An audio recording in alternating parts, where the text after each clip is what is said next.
Hey guys, it's Sarah Trotsky here, and this is another episode of The Power Zone. So today we have David Whalen on as a guest, and he happens to be my brother-in-law, and he loves running. So that's what we're talking about today. So first of all, David, tell us about yourself. Hey, I'm David Whalen. I am married to Sarah's sister, Karen. I do love running. I've been running most of my life. I am also a teacher and a coach. So I teach middle school and I coach a high school running team.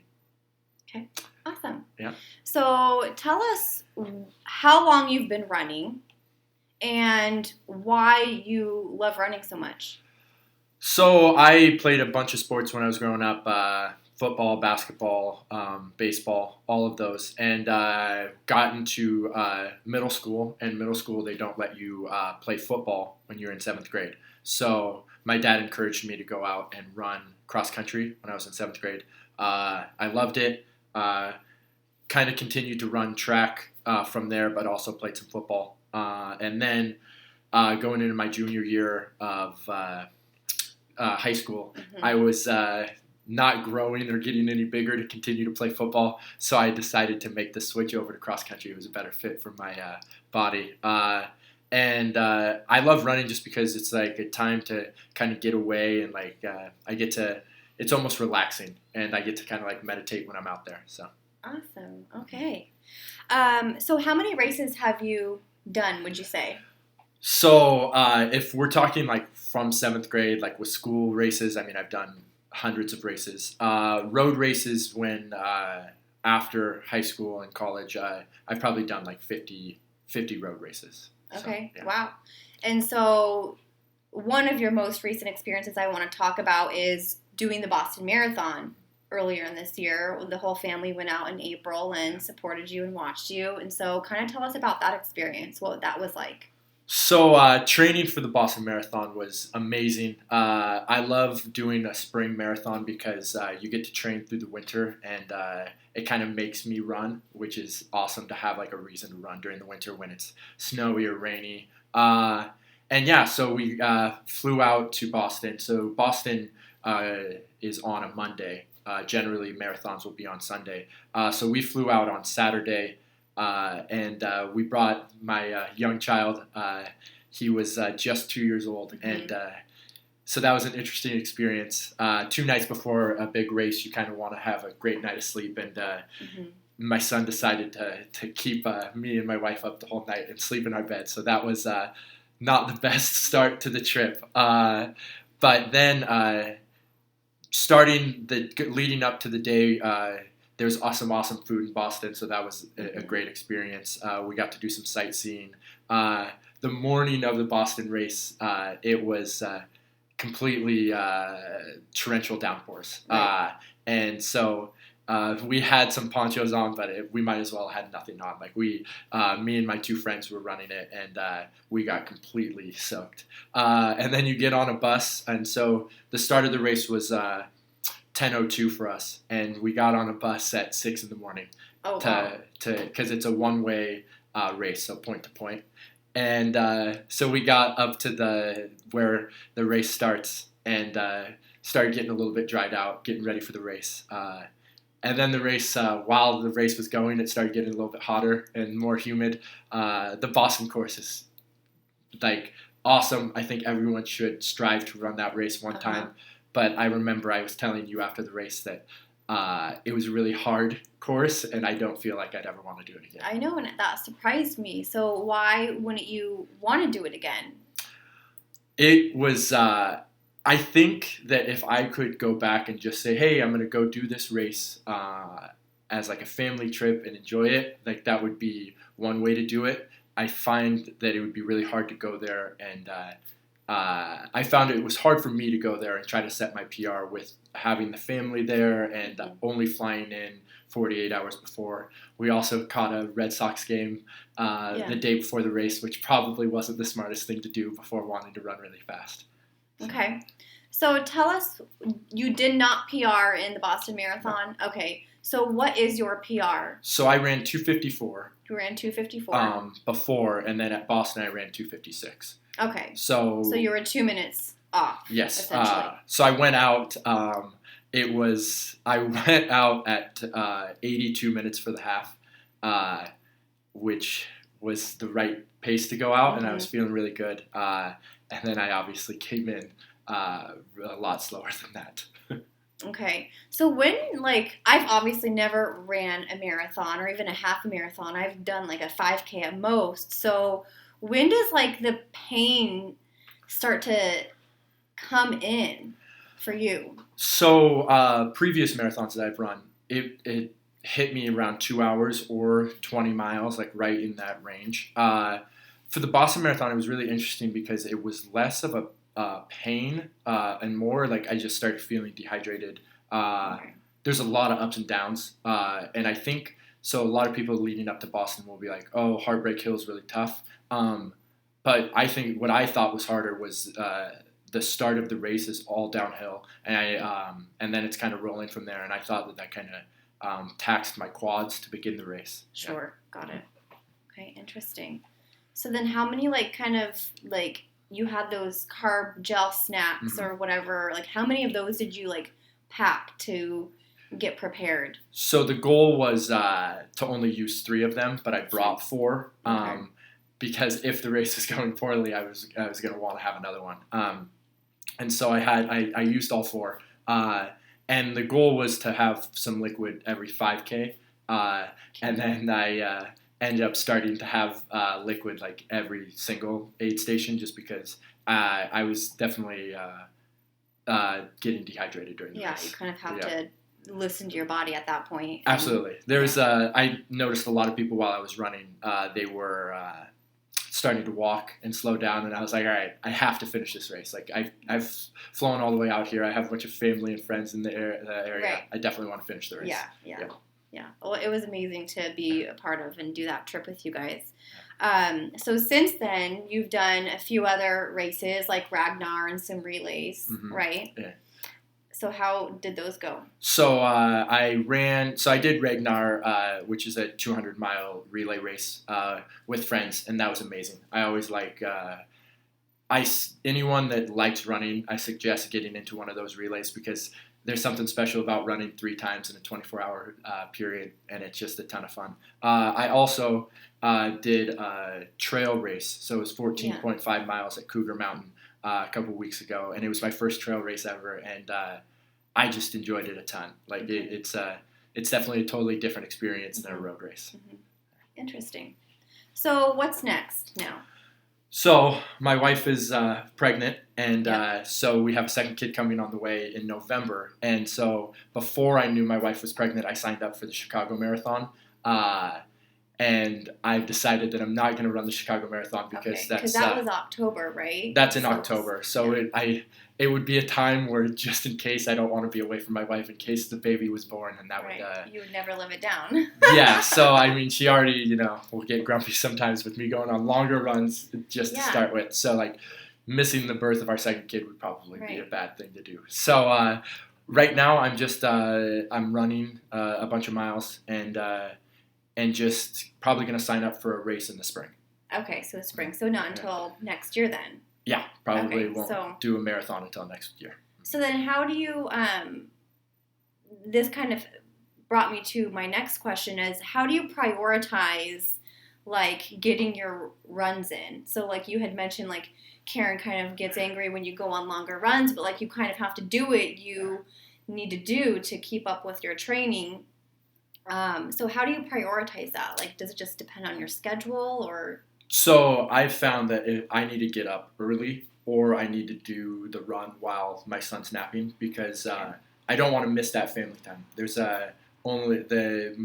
he's only young for so long, and I want to be able to hang out with him as much as possible. But a lot of the times it's getting up before work and getting my run in before I even go into work because he's not up yet. And so that's how I prioritize it and make sure that I'm able to be a dad and a runner at the same time. Yeah, I love that.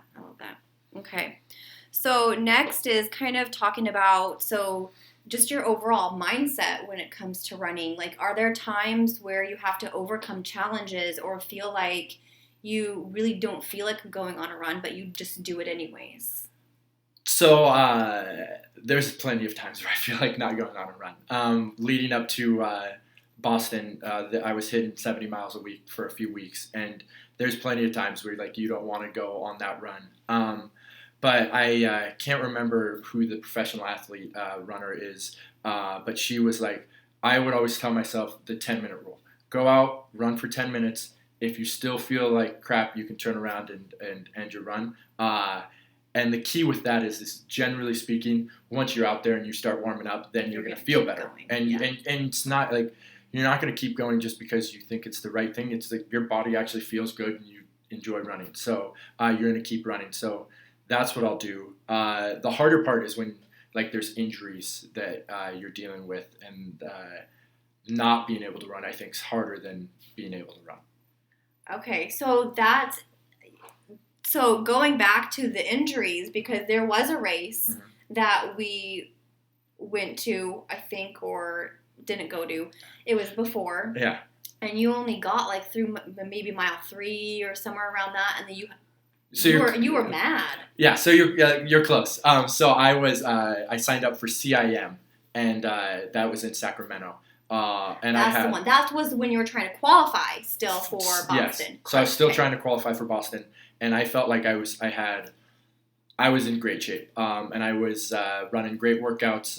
I thought that I was going to be able to have a huge PR at CIM, and then it was about 4 weeks till the race, and like my IT band just started really giving me fits, and so I was not able to run a ton before that last 4 weeks. And then I started the race, which was probably not the smartest thing, but I flew all the way down there, and I figured I should start it. And I got probably 7.5 miles in, and like I couldn't raise my leg anymore. So having to pull out of that race was really challenging, because I knew that I was in really good shape to run fast, and just not being able to finish a race that you sign up for is really tough. Yeah. So then now, what was your process for healing that IT band? What was your recovery like? So first of all, my first thing that I did after that race, we were sitting at a bar with some of my friends, because my friends also were running in that race, and I decided to sign up for another marathon. So that was my first, like, my mental healing was to sign up for another marathon, so that I had a reason to get my IT band better. But the big thing physically was I had to give it some rest. So I had to not run for a little while, which was challenging, because I wanted to continue to run. And then you have to be smart with like rolling your IT band out and listening to your body. So your body's going to tell you when it's starting to hurt, and that's what I didn't do leading up to CIM, and that's why my IT band became an issue. But definitely making sure that you're stretching, making sure that you're doing all the 1% stuff, and then you're going to be able to do the thing that you enjoy the most, which is the run. Okay. So how often would you say you're stretching and rolling? I like to roll out like twice a week. Okay, that's it. Yeah. So it's not like everyday thing. No, I'll roll out like. So I like. I think it's really important to be lifting weights while running. So before my strength training or after, I'll roll out on those days. So I'll lift 2 times a week. Okay. And I'll do this yoga with the team that I coach. I'll do that. We do it 3 times a week. So that's what I like, my stretching and rolling out. That's great. I love it. I think that the more people I'm starting to help with training, they don't stretch or prioritize like kind of like that recovery time and whatnot. So it's interesting. The fun part is to lift the weights. The fun part is to do the run. The not so fun part is to do all that extra stuff. Yeah. All right. So next would be, okay, so where do you find your inspiration and motivation to keep going? The motivation and inspiration is I call it my me time when I'm out there running, and it's really nice because I do have friends to run with, so the motivation is that this is me going out and hanging out with my friends. So some people will be able to go out, catch a beer with their friends or something like that. Right.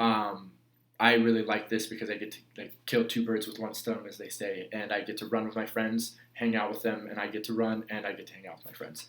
The motivation is just having goals. So I'll set lofty goals. So my next goal is that I want to be able to run the Berlin Marathon, and I want to run Tokyo, and so you have to run under 2 hours and 45 minutes. So the next marathon that I run, I'm hoping that I can run under 2 hours and 45 minutes. Okay.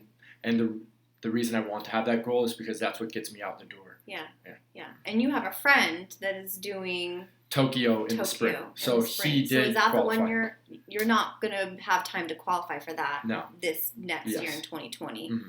So then the race that you're thinking about doing next spring, it will be a qualifier for that. Yes, absolutely. Great. Yeah. Okay. So that's the goal. So you're focusing on getting faster.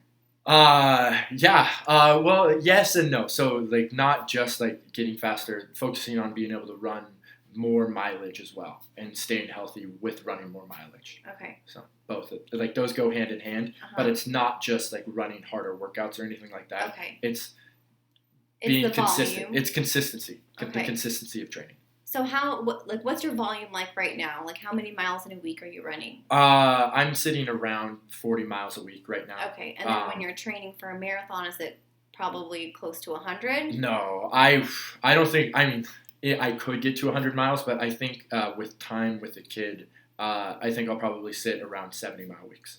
Okay, got it. So you're about half of that right now. Yeah, and so I'll start probably building up to that the next few weeks, just not to get to 70, but start building up to get to 70. Okay, good. All right, so let's talk about some of your favorite books and resources. So all runners, or a lot of runners, have know about Born to Run. I love that book, and Once a Runner. Both those books were awesome. I also really liked Let Your Mind Run it's about Dina Castor. She's a phenomenal runner, and she just kind of talks about the mental side of running, and I really enjoyed that book. But the book that I'm reading right now, my athletic director at the school that I worked at suggested to read Grit, so I am reading that book. Yeah. So I read that book a few years back before I started any of my own training and had goals and whatnot. And it's interesting, I'll tell you that when I read it, I didn't have any grit. And so that book really made me feel like a loser in some way. And so now, with this transformation that I've gone through in the last couple years, it'd be interesting kind of reading that again. So that's a great book, though. Yeah, so I've read a few pages of it, and it's definitely interesting. Yeah. It's something that I'm going to like a lot. And are you reading it or listening to it on Audible? So I generally listen to books on Audible, but this is a book that I actually think, depending on how much I like it, I might share with other coaches that I coach with. Yeah. So that's why I bought the actual book this time. Awesome. Yeah. I'm the reason why I asked that is because when you get further in the book, I don't know in what part, if it's midway or at the end, there is a grit test that you can assess how much grit you have. Oh, okay. Yeah. And so I might have to take that again. So let me know where you're at on the grit scale. I'm sure it's high up. Well, there maybe, sure, right? maybe. So, I don't know. Yeah. Yeah. All right. So let's talk about your own coaching the coaching that you have with the kids. So I am going into actually my 10th year of coaching high school sports. And this could be my first year as being the head coach of the program. So I'm really excited about that. We had some great summer training happening. The kids are really primed and ready to run. And it's just so much fun coaching high school athletes because this could be their first experience of running, and what I really want to give them is something that I got from my high school coach, which is a love of running for their lifetime. Because there's going to be really fast kids, and there's going to be kids that aren't as fast, but all the kids can love running and have this be something that they bond with their friends for the rest of their life. And that's something that I hope that I can bring my joy of running to them. Yeah. So, That is That's awesome. So you have a lot of enthusiasm. Yes. So this word was David's word of choice. It is enthusiasm, but this is too short, so we stuck with enthused. So how do you make sure that you're bringing that enthusiasm to every single practice?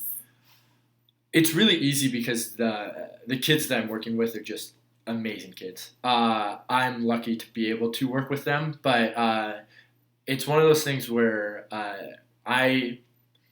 even though I've been doing it for 10 years, I always try to focus on, like, this is maybe their first time doing it. So, like, they deserve for me to be as excited as I possibly can. Or, on the other end, for my seniors, it could be their last time doing it. And they deserve their coach to be enthusiastic, like it's his first time doing it.